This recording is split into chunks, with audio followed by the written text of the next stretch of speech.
Hello, welcome.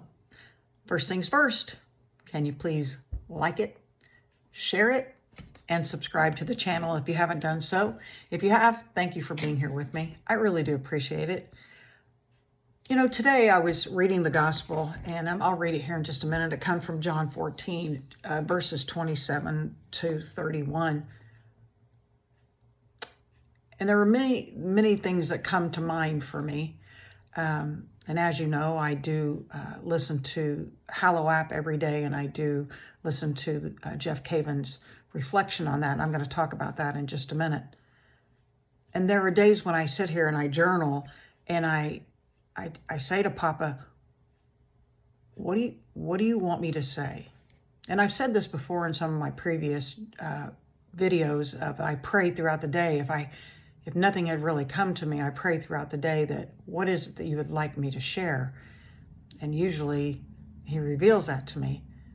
But I also wanted to share with you today that sometimes, I say, Papa, what is it that you want?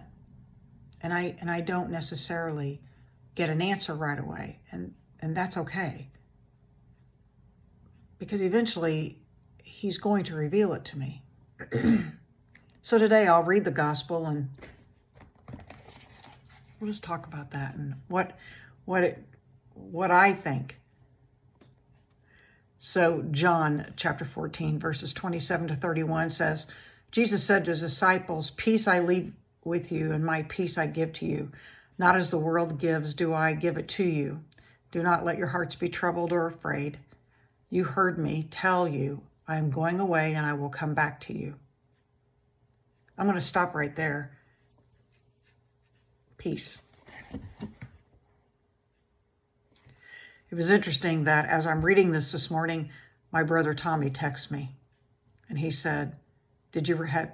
And there was a text message that is with my three brothers and myself that have been going on for years, and my parents used to tease us all the time. They say, "Oh, you're on that thing again. You're texting your brothers, or you're texting all your siblings," and and they just give us a hard time but laugh.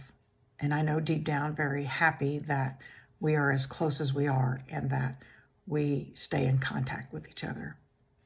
And he reminded us, Tommy, that this was the gospel from my mother's funeral.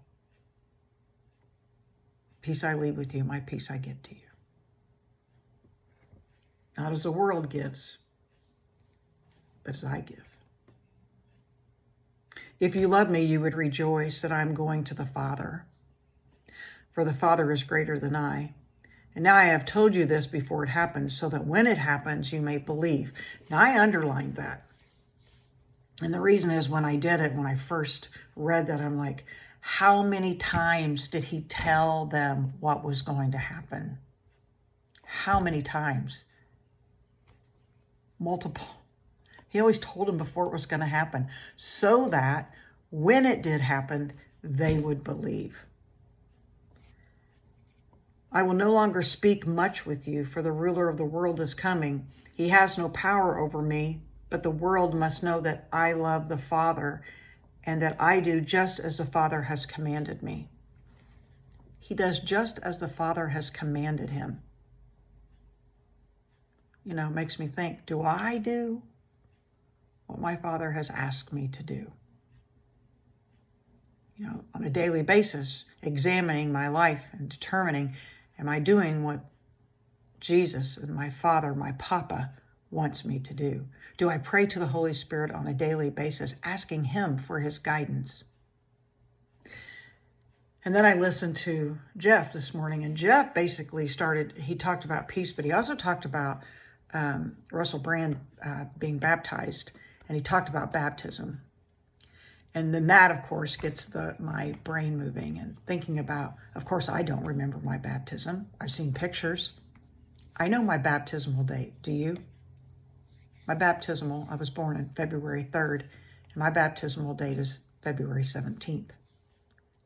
I know my son's baptismal date. He was born August 10th, and his baptismal date is October 20th. Wow, I am not speaking clearly. August 24th, exactly 2 weeks old. my dad's baptismal date.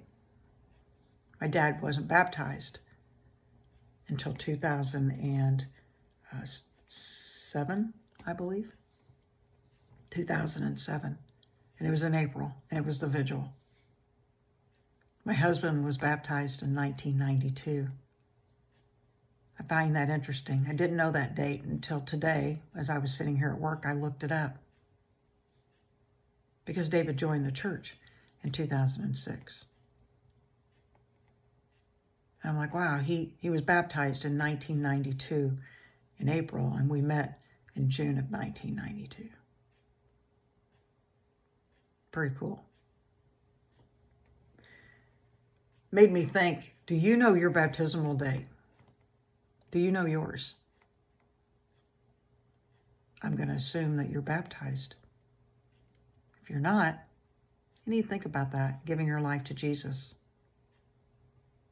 Jeff talked about how we're given faith, hope, charity upon our baptisms. Every time that we bless ourselves with holy water, we're renewing those baptismals. It reminds us of the water. When we go to Mass and we say the creed, it's what we believe. Our baptismal promises, we do that at Easter.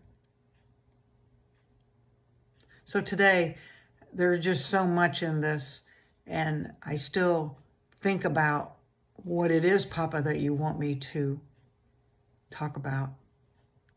I think it's about peace. I think it's about Jesus revealing every single time, before anything happens, he revealed this is what's going to happen so that you're prepared, that his disciples were prepared. He told us he's coming back. He's coming back. I get tears in my eyes when I think about that. He's coming back. And I can't wait. I can't wait to see him. All right. Have a wonderful day. Think about it. Think about your baptism. Do you know the date? How can you find that out if you don't? How can you find that out? Because it's a birth. You're brand new. You're brand new. So, all right, go out and give him Jesus.